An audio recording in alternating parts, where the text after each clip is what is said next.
ભગવાનનું નામ ગમે ત્યારે લેવાય. જેમ ખાંડનો ટુકડો અથવા તો ગોળનો કટકો. તમને કોઈ ભૂલમાં ખવડાવે તોય ગળ્યો લાગે, જાણી જોઈને ખાવ તોય ગળ્યો લાગે, કોઈ જબરદસ્તી કરીને ખવડાવે તોય ગળ્યો લાગે. સવારે, બપોરે, સાંજે, અડધી રાત્રે, ઊંઘમાં પણ જો ખાંડ ખાવામાં આવે તોય કડવી ન લાગે.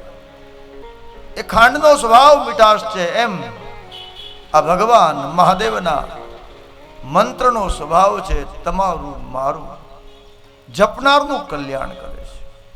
કાલે જપશું બહુ સારી વાત છે, ઘરે જઈને જપશું બહુ સારી વાત છે, પણ આજે ને અત્યારે કેમ નહીં? આ ગઈકાલ અને આવતીકાલમાં જ આખી દુનિયા સાહેબ દુખી.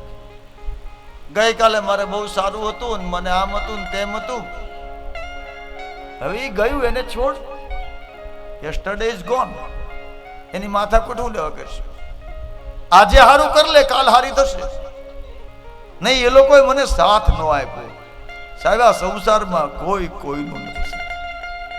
હું ને તમે વલખા મારીએ છીએ, આમાંથી કંઈક પકડી લઈએ, મારું છે મારું છે, પણ પરમ સત્ય છે કે એકલો આવ્યો છે ને એકલા જવાનું છે.